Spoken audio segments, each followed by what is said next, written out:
Also, before we do that, the Steven Crowder deposition has dropped, and I would like to show you some choice words here.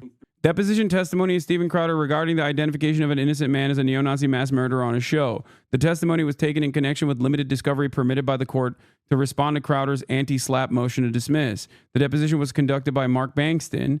Oh, Mark Bankston. He is the Alex Jones. He was the Sandy Hook family's lawyer. I'm not going to watch 1 hour and 46 minutes of this. That's crazy. I wish I had time, but I don't. Crowder was defended by Kinsey Lakey. Shortly following the deposition, the lawsuit was settled. In his court testimony, Steven Crowder refused to answer what he means when he states he knows when someone is Hispanic looking, and then is then forced under oath to identify anyone he thinks is Hispanic on the spot. Wait, what? That's a $50 million man right there? No, he's not, because he said no to the $50 million foolishly. Have you ever met Steven Crowder? No, I have not. The surf seems to have more points here. A person can have swastikas and neo-Nazi SS tattoos on their body, but you're hesitant to call them a neo-Nazi mass shooter. Steven Crowder, correct. Male. Steven Crowder sweats nervously and drinks water as he's exposed live in his own court testimony on how he falsely smeared the wrong person as a neo-Nazi white supremacist to protect neo-Nazis and white supremacists. All right. Shooter was a 33-year-old Hispanic male. His name was Mauricio Garcia. Mauricio Garcia. Now, the reason that we are pulling this, and you're asking yourself because we make the references available, we're pulling this from Today News Africa, is because it's the only news outfit showing you the shooter's face. You won't find his face in, here you go, NBC, Wall Street Journal, CNN, CBS, Washington Post. They want to tell you that he was a white supremacist, yes, and not... This is so funny. This is in hindsight at a fucking court case, because like you're sitting there in the corner watching yourself be demonstratively wrong, thinking you're poning the fucking mainstream media in the segment. Like in the segment, he's just sitting there and he's like, none of the real media will tell you the truth, but we got it. Yeah, we're the only ones that will show you the picture. This one, it comes from a real source. And then like turns out that they were actually doing something called due diligence. Journalistic integrity. They were making sure that they wouldn't wind up in a court trial like you are right now, having to look at the video footage of you slamming the mainstream. Oh, so he just like falsely smeared someone as a neo-Nazi mass shooter, a neo-Nazi white supremacist mass shooter. Cool. The range conservatives think neo-Nazi is just a buzzword leftists use to instantly demonize and delegitimize anyone they disagree with in a Kafka-esque trap, like how conservatives will use communists or anti-feminists use hysterical as an obfuscation tactic. Wait, he contradicts himself so much in the testimony. The lawyer even calls Steven an anchor baby at the end, by the way. Interesting. A neo-Nazi mass shooter murdered several people at the Allen Outlet Malls. Objection form. No.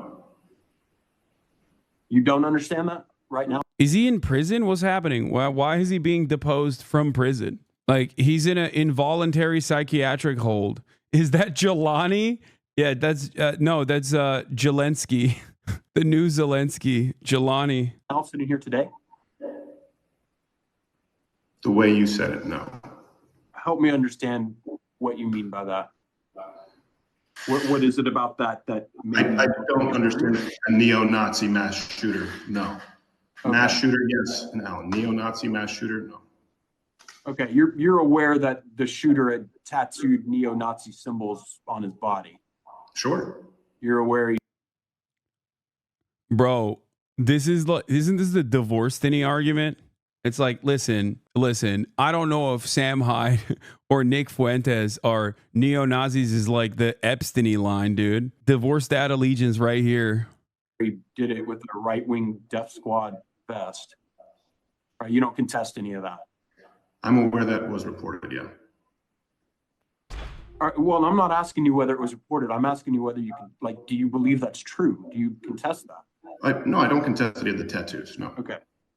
So I guess the hang up is you have a shooter who's tattooed up with a swastika and SS lightning bolts, but you're hesitant to call that a neo-Nazi mass shooter.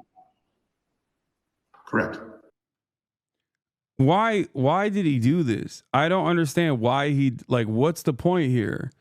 Can someone give me some details on this? Because I'm very confused. Because this is the Patrick Star meme that he's doing.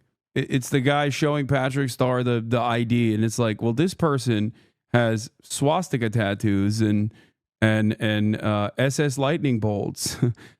Yes, I'm aware. Honestly, he should have just stuck with arguing with college kids. It's great how much this goofball has fallen. Yeah. Yeah, he was, dude, in his heyday, he was popping, dude. It's kind of crazy to think about where he is now. Like super divorced, $50 million contract he just cast aside. What a different time it was back then when Ethan ambushed him with Sam Cedar. To avoid. Oh, there he is. Oh no, Sam Cedar. What a fucking nightmare. Oh man. Oh, the memories. Oh, the memories. Oh, how things have changed. Yeah. Will gamers say this is your fault or Trump's fault? Oh, the 40 Asus ROG Astral GeForce RTX 5090 is $4,000. Yeah, it's my fault. It's Brandon. It's Brandon time. Oh, the misery. Quickly listen to this part where he calls the deposition Hispanic. What is this? Oh yeah, I saw this already. This is also hilarious. Aiden Ross and Vivek Ramaswamy have an unfiltered conversation.